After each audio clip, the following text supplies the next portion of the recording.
was younger, I lived in a ranch house with my grandmother and aunt. Come to find out, the land our ranch house sat on used to be an old junkyard. One night, when I was about 5 or 6, I woke up. I had to use the bathroom really bad. I usually make myself wait due to the fact of being afraid of the dark. I'm 20 years old now, and I still dread walking to the bathroom at night. Well, I woke up, and I remember looking at the ground as I walked to the bathroom. For some reason, I had the urge to look up, and when I did, I saw a man hanging from the ceiling. Scared shitless, I ran and ducked underneath his feet and ran to my grandmother's room at the other end of the hallway. Several years have passed now, and I'm 9. My grandmother passed away the year prior, and I was now living with my father in the same house my gram had. I was in my room that was my gram's, and at some point I heard footsteps walk across the wooden floor. Mind you, I'm a light sleeper. Scared, I closed my eyes, praying the man would go away. I just knew it was him. A few minutes later, my curtain opened and I heard footsteps walk across my carpet. Then I felt arms wrap around me and lifted me a few inches off the bed. And I heard an eerie, low voice say, "Don't worry, I hate you too." Scared, I screamed, and as soon as I hit the bed, I turned and no one was there. And a few weeks later, I got pulled off of my bed. I told my father about it, because we come from a very spiritual family, and he's also had encounters in the house.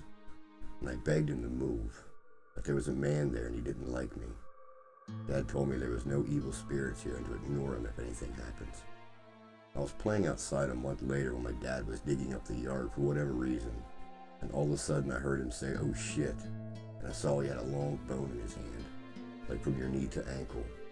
I bawled and said it was the man's. He told me it was an animal.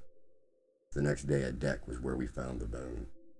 Several years later, one of my 4 sisters went downstairs to the basement where our kitchen was to grab a snack.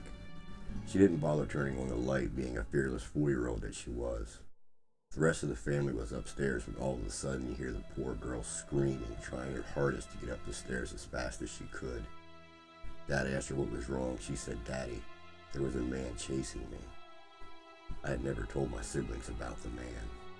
Last year, my boyfriend and I moved back in with my dad, and nothing had happened, so I figured the spirits stopped doing their creepy shit.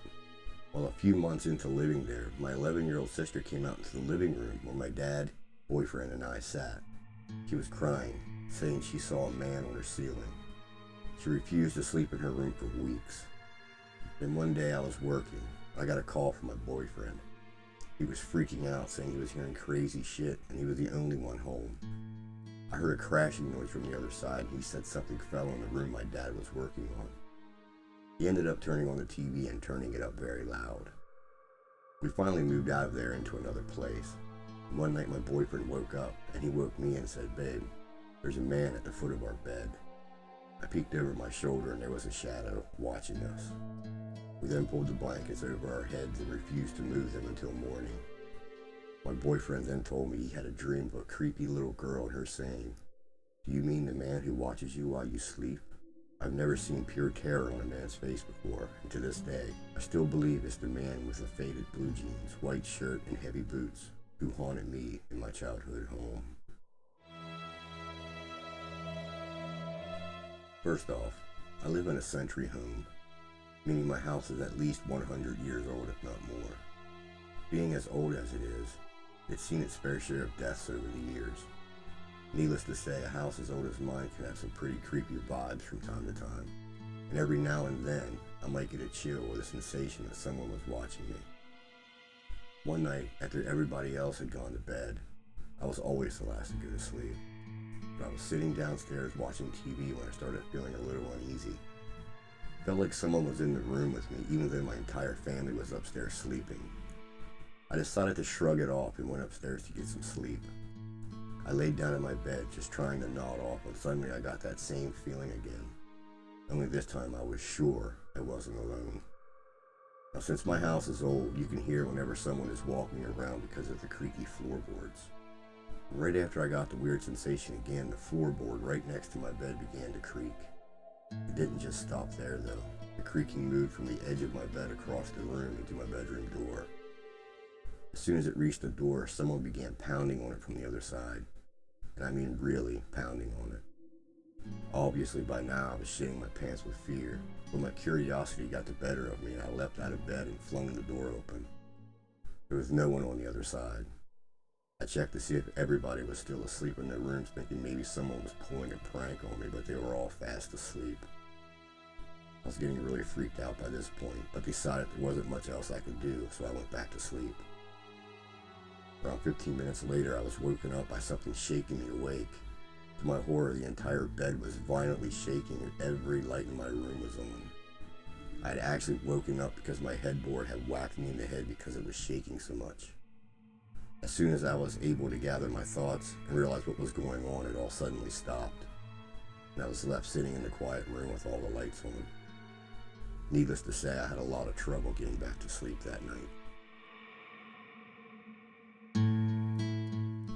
This happened to me about 6 years ago. At the time, I was living with my now ex-boyfriend in his grandmother's house. It was a 100-year-old building with an attic, middle habitable zone, and an abandoned stable underneath, which is a common thing in the old houses of North Spain. That bright and warm summer morning, I was alone in the house making my breakfast. He had gone outside the village with his father to buy a new farm machine, and I was in the kitchen, which was in the second habitable floor. I started to hear noises in the attic, like running feet and things falling to the ground. I instantly got afraid because we had 2 kittens who were too reckless for a rotten wood attic floor, which I couldn't step on without great risk. I called their names and offered them food as we used to so they would come back, but then all was silent. I feared they were doing it on purpose to keep playing, but when I was about to take a look, I heard children's laughter and it surprised me. Crystal clear coming from the attic. Then the step sounds started again, followed by this laughter. I got worried some village children could be up there and hurt themselves, so I was about to corral them when I heard my boyfriend and his father suddenly arguing in the stable under me. Relieved by his presence, I went out of the house by the stairs to tell him about the children, but when I reached the stable, which always had its door open, there was no one there. I heard them, even when I was in the stairs, but as soon as I turned the corner, silence. Then I entered the house again and called for the children, but there was no answer at all. One of my cats, one who was albino white and had one green eye and the other icy blue, sat in the kitchen counter beside where I was. He started to stare at me intensely. I pet his head and he didn't move or stop staring.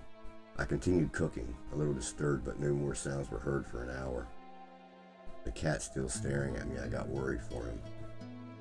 I tried to move him and carry him, but it was stuck to the counter. He was breathing, but nothing more, not even blinking. Fortunately, my boyfriend came in at this moment, and in that very second the cat returned to its normal state as if he didn't notice anything at all. I asked my boyfriend if he were there in the stable before with his father, but he had no clue of what I was talking about. He was really far out by the car and couldn't have came any sooner. I told him about the children's sounds and then he laughed. Those were the dead sons of my grandma. They were always smiling. He was used to their presence, as he told me. This means they like you in this house. Neither of us have heard any voices or sounds ever again, but the weird behavior of our cat still happened a few times more. At night or at dawn, usually only with me. He never stared at anyone else. If you enjoyed this video, please like and subscribe, and don't forget to share with your friends. And if you have a creepy story you would like to see in one of my videos, please send it over to docket360@gmail.com. You'll find the link below. Good night.